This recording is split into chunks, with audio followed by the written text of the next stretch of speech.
Hi guys. जो last video में मैंने आपको बताया था कि एक रिलायंस में बाइंग अपॉर्चुनिटी आ रही है, और मैंने आपको 2 बार 3 बार स्पेशली प्रेशराइज करके ये बोला था, अगर मुझे ये 90 और 92 के ऊपर सस्टेन करेगा हम तो ही बाई करेंगे। अगर आप यहाँ पे देखते हैं तो ये पॉसिबिलिटी आई थी, अगर मैं केवल यहाँ पर ये कैंडल बनती है और यहाँ पर सीधा बाय कर लेता, तो ये मान के चलिए, ये देखिए, ये इसमें अभी तक लो नहीं तोड़ा है, लेकिन अपन मान लेते हैं ये लगभग 71 के आसपास ये लो मारा है। तो मतलब अगर हम यहाँ पर 90 पे बाय कर लेते तो हमारा सीधे सीधा स्टॉप लॉस हो जाता। अब क्या होता है, कभी भी कोई ट्रेड करने के लिए हमें कुछ चीज़ें देखनी पड़ती है कि ये सस्टेनेबिलिटी मॉडल है कि नहीं।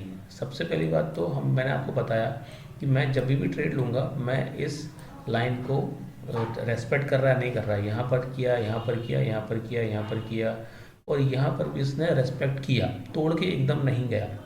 तोड़ के एकदम जाने का मतलब होता है कि वहाँ पर एक back to back positive candles आपको बने। और अगर आपने मेरे प्रीवियस वीडियो देखे होंगे तो उसमें आपने देखा होगा कि मैंने आपको सिंगल कैंडलिस्टिक पैटर्न बताएं कि क्या होते हैं।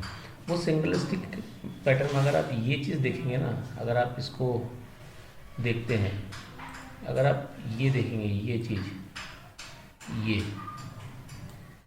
अगर ये देखेंगे तो ये आपका इन्वर्टेड हैमर बन रहा है या शूटिंग स्टार बन रहा है, वो भी ऊपर जाने के बाद। तो यहाँ मैंने ये पोजीशन नहीं ली। अगर मैं ये पोजीशन लेता तो मेरा यहाँ से स्टॉप लॉस होना तय था।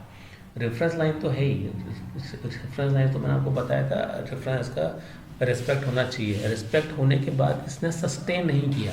किसी भी ट्रेड का होना उसकी सस्टेनेबिलिटी पे डिपेंड करता है। मुझे यहाँ दिखा मार्केट सुबह से माइनस है, मैंने आपको इंक्लाइन और डिक्लाइन रेशो भी बताया, बट मैंने ये भी बताया अगर शाम होते होते ये ऊपर गया तो ये ऊपर ले जाएगा, बट इसको इसके ऊपर सस्टेन करना पड़ेगा। जैसे ही ये ऊपर आया तुरंत ये नीचे आने के बाद इसने back to back 3-4 red candle बना दी और लो तोड़ दिया।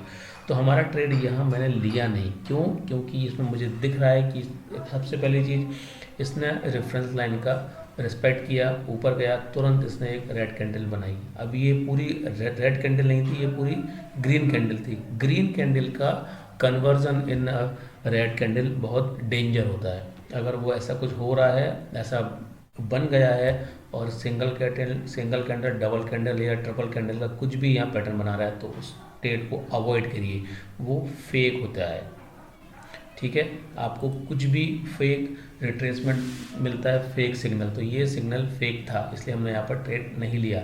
अगर यहाँ ट्रेड लिया होता तो हमारा स्टॉप लॉस हो गया होता। सेम चीज़ यहाँ हो रही है। अगर ये रेफरेंस लाइन को रेस्पेक्ट करेगा, अगर ये बैक टू बैक, जैसे मान लीजिए ये रेफरेंस, अगर आप ये देखोगे तो ये एक हैमर इस तरह का ये बनेगा। ये जो आपकी ये डोजी की तरह बन रही है, ग्रेव स्टोन डोजी जो होती है, ये वो बन रही है। 1 2 3 4 3 कैंडल बैक टू बैक ये बनी है green, 3 candle back to back थी रेड। तो ये लगभग इक्वल है। अब यहाँ से अगर ये निकल के सस्टेन करेगा, यहाँ पर रुकता है, तब जाके हम यहाँ पर बाय करेंगे। उसके बाद स्टॉप लॉस हम यहाँ लगाएंगे, क्योंकि स्टॉप लॉस ने ये भी नहीं लिया। मतलब हमने जो 2570 का स्टॉप लॉस लगाया, इसमें एक वैल्यू है। तो अगर ये यहाँ से निकलता है, सस्टेन करता है, फिर हम रिलायंस को बाय करेंगे। ये फेक ये सिग्नल था, इसको हमने बताना इसलिए ज़रूरी समझा। कभी कभी आपको लगता है कि यहाँ बोला आपने बाय किया हुआ, स्टॉप लॉस चला गया, ऐसे नहीं बाय करते। कभी भी अगर स्टॉप लॉस होता है वो अलग बात है, बट अगर आपने सोच समझ के और यहाँ सस्टेन कर रहा है, उसके बाद ही आप कुछ बाय करें। ओके गाइस, इस तरह के फेक सिग्नल्स होते हैं, जो होते हैं उनसे आप बचिए। फेक कैंडल जो होती है उनसे बचिए। फेक जो भी इंडिकेटर्स जो बनते हैं उनसे आप बचिए। अगर आप उनसे बच गए तो आपकी सक्सेस की कहानी ज़्यादा होगी। ओके गाइस, कुछ नया अपडेट होता है मैं आपको फिर बताता हूँ। Please like, share and subscribe. Thank you.